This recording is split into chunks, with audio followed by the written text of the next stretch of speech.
Performance Plus presents the Summit Club Podcast, your business roundtable discussion for sales and business leaders, with your host, Bill Statz.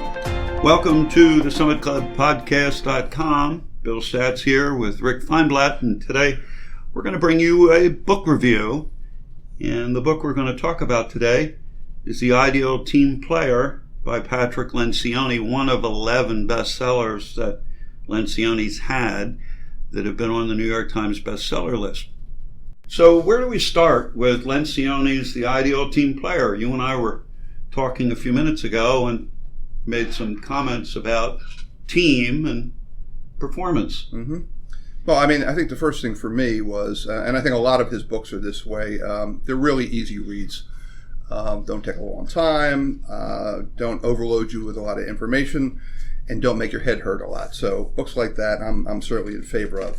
But I think as a starting point, in my mind anyway, one of the things I thought was really interesting and certainly worth consideration, in the book they ask the question, can you get more work done with fewer people if you have more team players? Which I think is a pretty good jumping off point for the discussion. Yeah, I would agree. I think another piece of this seems to be that high-performing teams don't seem to be accidents. Every once in a while, I think random stuff comes together, but a lot of times they're fairly disciplined the way they were put together. And I think Lencioni gives us all a framework around what does it look like. And the interesting thing, and because you and I both read a number of his books, he always has a parable in there. There's always a story to illustrate the content of the book. And one of the things up front in our conversation is the parable in the book is more about selecting members of a management team or a leadership team, and even in some cases project managers and field folks. So I don't know that the boundary is, while this only applies to one kind of team, it's really universal, I think. No, I would agree with that. I think, absolutely. I think, though, you could read the book and go, that's really idealistic. That's not going to happen. But, and I think not every player on every team is going to be an ideal team player. I think that goes without saying. But it really has to start with the top. I mean, if the person in charge of whether it's whatever the organization isn't a proponent of this and really push people to get there, it's just never going to happen.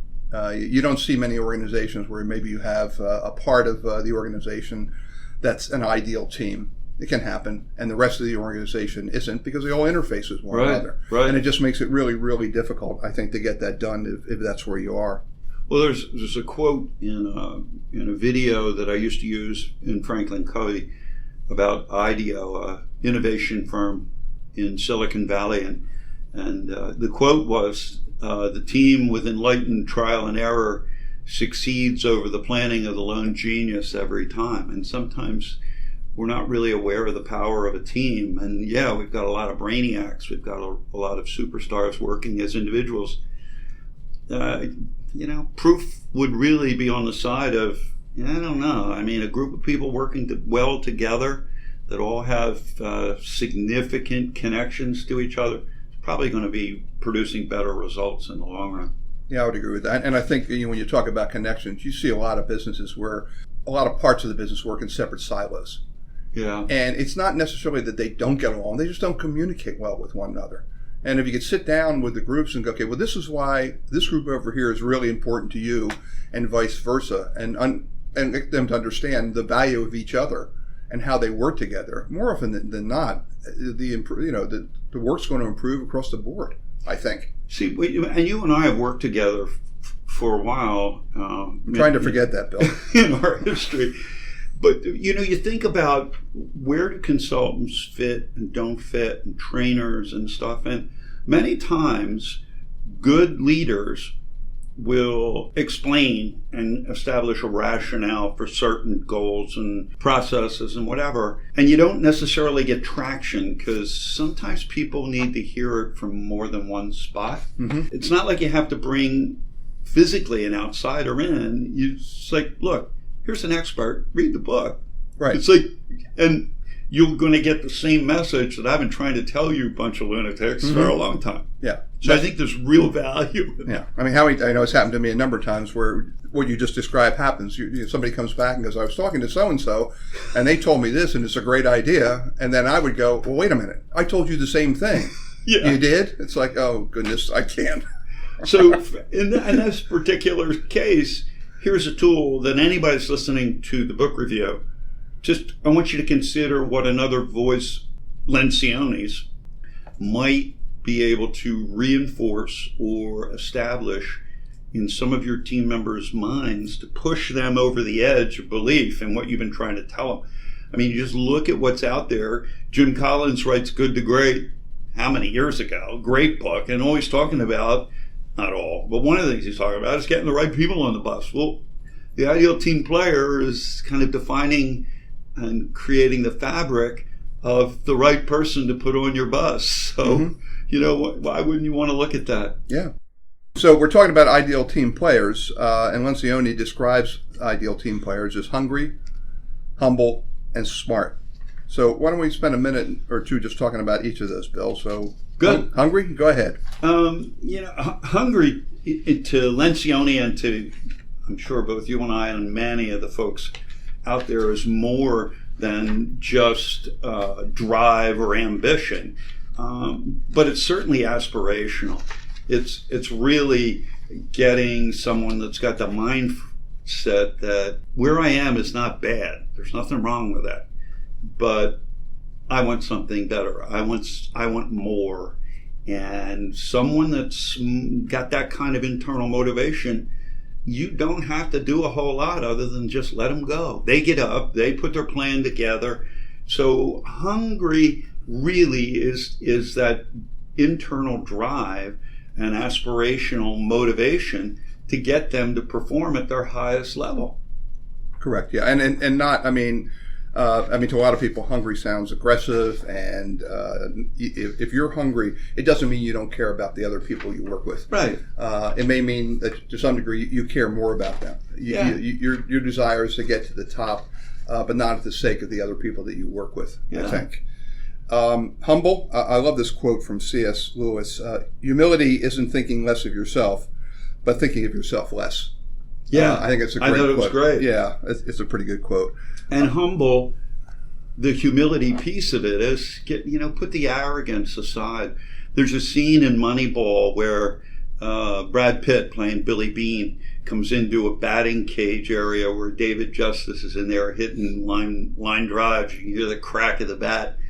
And to me, that's almost this humility thing where Brad Pitt says something to him and he goes, oh, okay, Billy, I know what this is all about. It's like, well, what do you mean? You're different? And David Justice says, well, you're paying me $7 million. Of course I'm different. Mm-hmm. And Brad Pitt says, no, I'm not. I'm only paying you $3.5 million. The Yankees are paying you $3.5 million to play against you.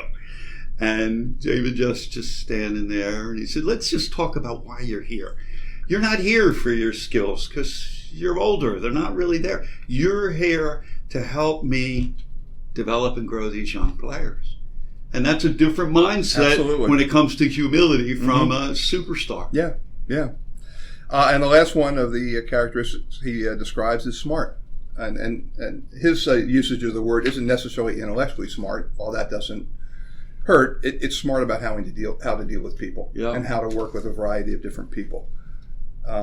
Those are the three characteristics. He then goes on, which I think I liked, and I'm pretty sure you liked it, Bill, to talk about if you're humble only, if you only are one of these characteristics, if you're humble only, in essence, you could be a pawn. If you're hungry only, you could be a bulldozer, and if you're smart only, you could be a charmer. And there are dangers of all three of those. So, and the combinations, you want to go ahead, Bill? Yeah, well, it's like just think about what would you do if you're humble and hungry, but not smart? That's the accidental mess maker, exactly. Or if you're smart and humble, but you aren't hungry. Well, that's the lovable slacker, hungry and smart, but not humble, the skillful politician. I think it's really, really helpful. And the other part of it, the back section, maybe 20% of it is actually a how-to on finding these people, from interviewing in your recruiting and selection process to interviewing existing team members to find out where they fit. And if they don't fit, at some point it might be a fish or cut bait deal. Right. You have the wrong folks for the kind of team you really want to build. I had an experience with a client who I won't mention the name, but after we're done, I'll tell you who it is if you haven't figured it out.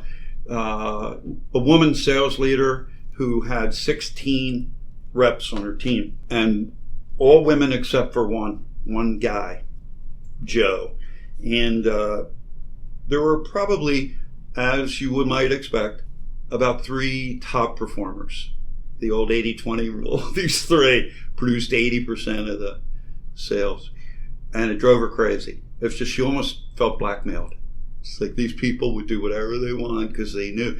And I had said to her, and this is years ago, how would your life be different if half of your team, 8, 9 people, produced 80%? She'd say, it'd be like a vacation. Mm-hmm. And to me, that's a perfect fit with this ideal team player thing. If you have more team players that conform to the things we're talking about, hungry, humble, smart, people smart, it changes your world, because you don't have that feeling that everyone is so valuable that I don't have any expendable parts. Somebody gets sick there and I am in deep doo-doo.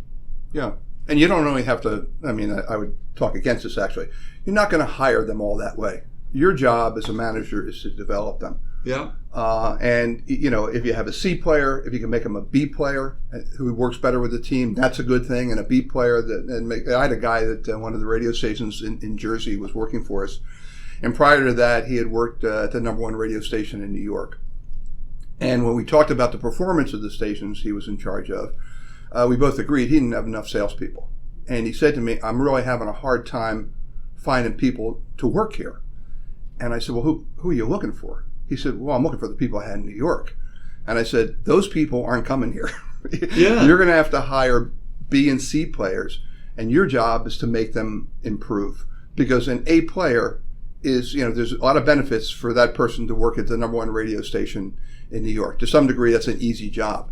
Your job is harder. So we've got to get more people on board, and you've got to train them to make them better. It's funny you mentioned that, and you and I have talked about it. I think the book review idea is going to be a regular feature, and one of the upcoming ones is going to be on the Wall Street Journal, just as a tool for business people. It's an article within the last week about the 2 teams that just finished playing the World Series, and both of them relied on the draft and their own selection of talent, not free agency, not trades, whatever. But to your point, they're finding young talent and they're developing and growing them. And they went down the list, the lineups, and both of those teams, they're all incumbent young guys that have never played anywhere else. And now they're stars. Yeah, and a book like this can help you in that, particularly with the worksheets in the back, because if you know what you're looking for, this book will define it for you. It's easier to find. Great. So at this point, we're going to sign off on book review of The Ideal Team Player by Patrick Lencioni. Stay tuned in the future. Check the website. There'll be other small vignette, if you will, podcasts that will review current books, publications, or business resources to try to give you a leg up on your competition. Anything else, Rick? Now read the book. It's really worth it. SummitClubPodcast.com. Don't forget, go up on the site, check out the podcasts, let us know what you think. If you have questions, tips, suggestions, or you have some interest in sponsoring the podcast, let us know. See you next time. To learn more about the Summit Club podcast, please find us online at www.summitclubpodcast.com. The Summit Club podcast is recorded and produced by Inertia Marketing and Design, a full-service marketing, digital and graphic communications agency. You can find them at www.inertia.marketing. Thanks for listening to the Summit Club podcast, and we'll see you at the top.